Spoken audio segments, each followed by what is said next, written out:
औज़ु बिल्लाहि मिनश्शैतानिर्रजीम बिस्मिल्लाहिर्रहमानिर्रहीम क़ुल हल यस्तविल्लज़ीना यअलमून वल्लज़ीना ला यअलमून सदक़ल्लाहुल अज़ीम।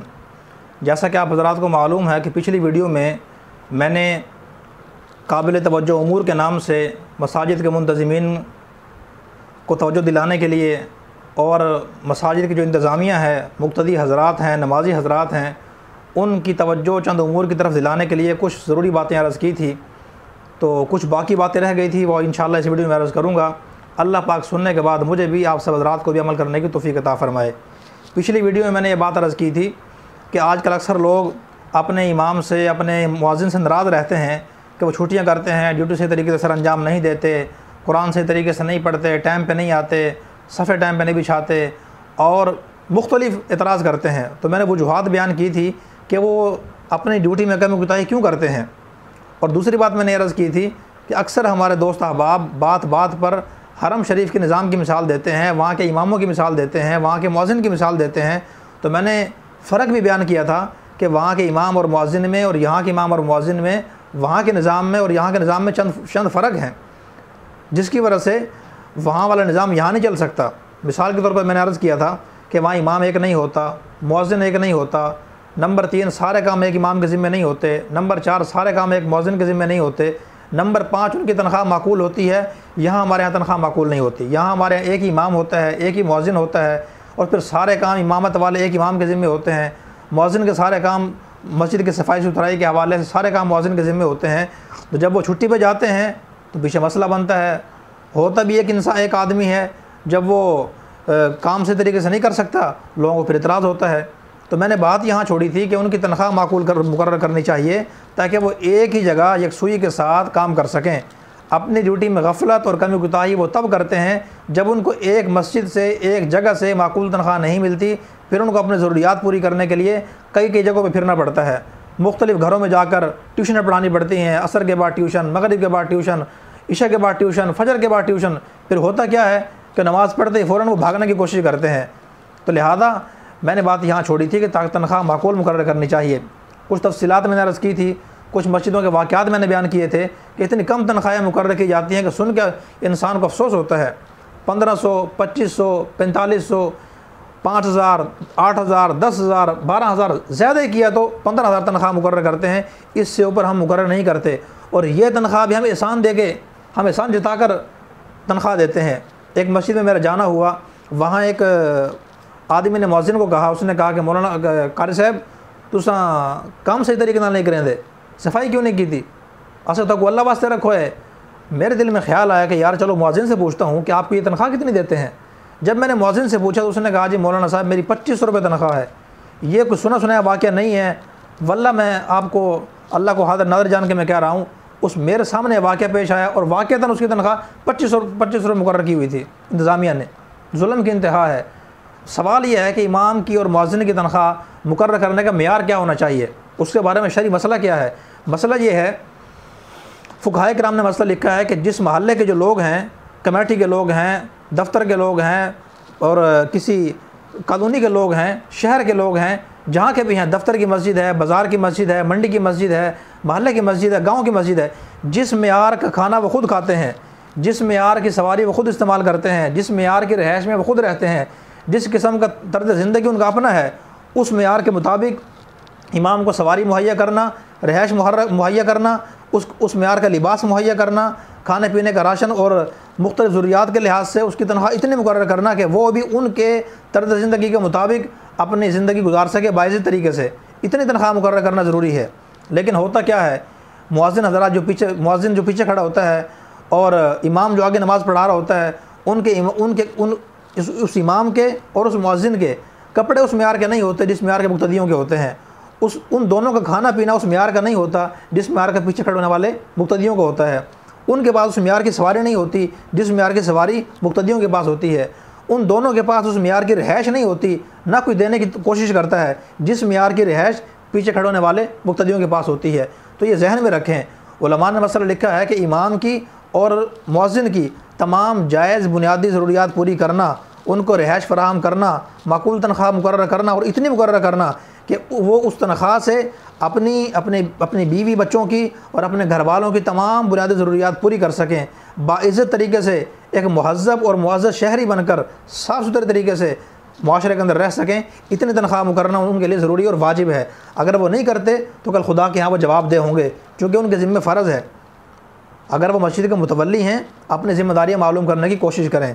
तो लिहाजा पहली बात तो ये है कि तनख्वाह हमें माकूल मुकर्रर करनी चाहिए, जो हम नहीं करते और जानबूझ के नहीं करते। बाज़ औक़ात मैंने एक मस्जिद में ऐसे मुफ्ती साहब को देखा कि वो सारी ज़िंदगी इमामत और ख़िताबत सर अंजाम देते रहे, इमामत और ख़िताबत के फ़राइज़ सर अंजाम देते रहे, दरस कुरान देते रहे, दरस हदीस देते रहे, 2 टाइम बच्चों को पढ़ाते रहे, इमामत 5 टाइम की नमाज़ पढ़ाते रहे, फ़ज़ाइल अमाल फ़ज़ाइल सदक़ात की तालीम ख़ुद कराते रहे।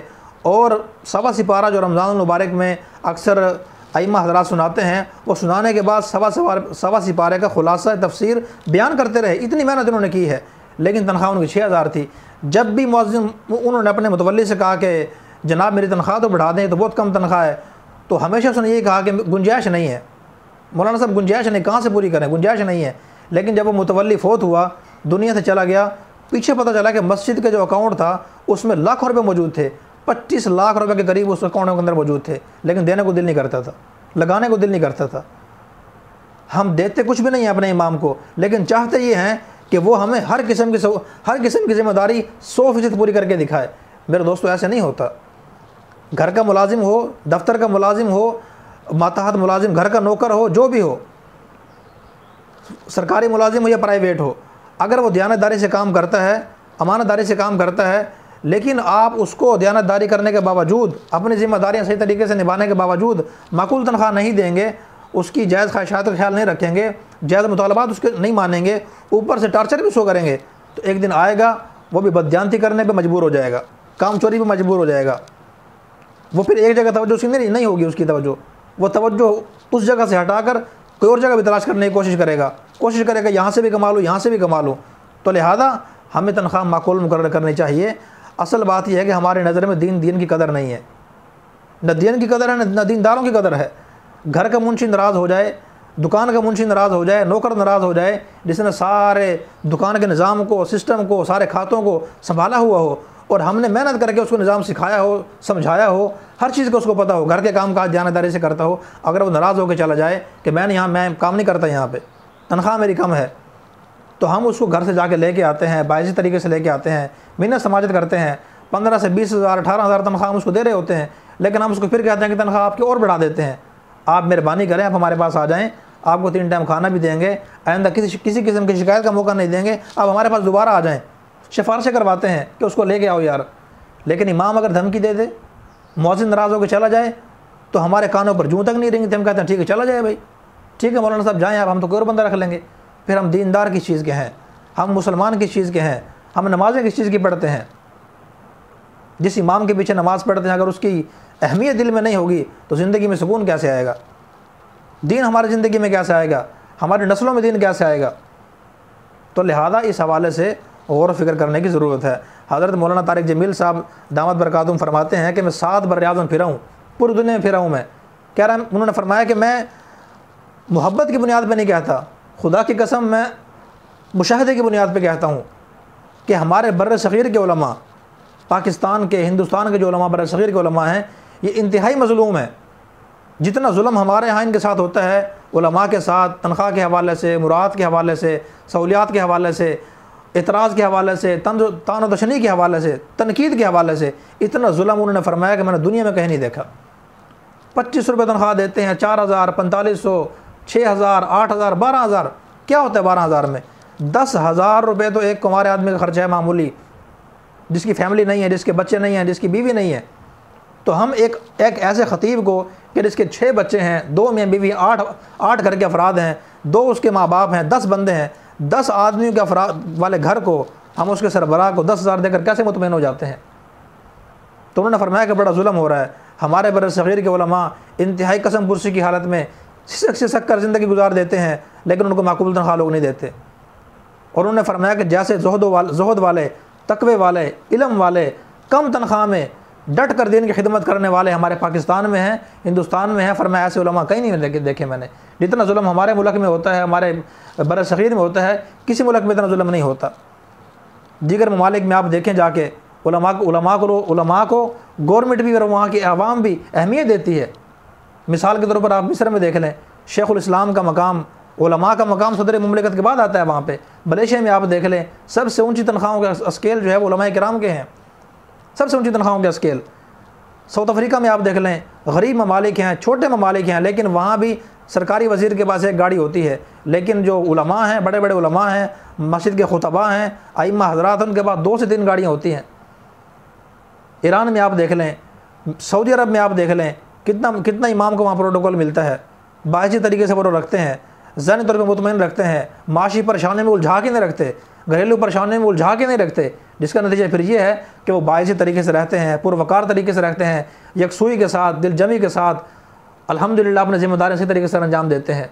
हर अहम मशवरे में हुकूमत उनको अपने साथ शरीक रखती है। इसी तरह बेल्जियम में आप देख लें, फ़्रांस में देख लें, वहाँ के जो मुसलमान हैं वो अपने से ज़्यादा अपने इमाम को देते हैं, अपने उलमा को देते हैं। चलो मुसलमानों को छोड़ो यार, जो गैर मुस्लिम ममालिक हैं उनको आप देख लें, यहूद और नसारा को देख लें, जिनके ख़िलाफ़ सारा दिन हम नारे लगाते हैं, यहूदियों पे लानत, ईसाइयों पे लानत, फ़लाँ पे लानत, लेकिन कभी सोचा भी है कि अपने मजहबी पेशवाओं के साथ, मुक्तदाओं के साथ, जो मज़हब के बड़े लीडर हैं, उनको वो क्या अहमियत देते हैं, उनके रिब्बी का, उनके पादरी का, उनके पंडित का उनके यहाँ क्या मकाम है। हुकूमत हर अहम मसले में उनको शरीक रखती है। अगर उन्होंने कह दिया फ़लाँ मुल्क को दुश्मनी की लिस्ट पर रखना है, वो कहते हैं ठीक है जी। अगर उन्होंने कह दिया फ़लाँ मुल्क की इमदाद करनी है, हुकूमत कहती है ठीक है। उन्होंने कह दिया फ़लाँ मुल्क की इमदाद नहीं करनी, गवर्नमेंट कहती है ठीक है। उनके पादरी, उनके रिब्बी, उनका जो मजहबी पेशवा हैं, उनके मुकाबले उनके सामने गवर्नमेंट कहती है सब कुछ ठीक है। और हम अपने उलमा को, मजहबी पेशवाओं को, उलमाओं को हम क्या अहमियत देते हैं मेरे दोस्तों। और फिक्र करेंगे तो हमें नज़र आएगा कमी कुताही हमारी तरफ से है, उलमा की तरफ से नहीं है।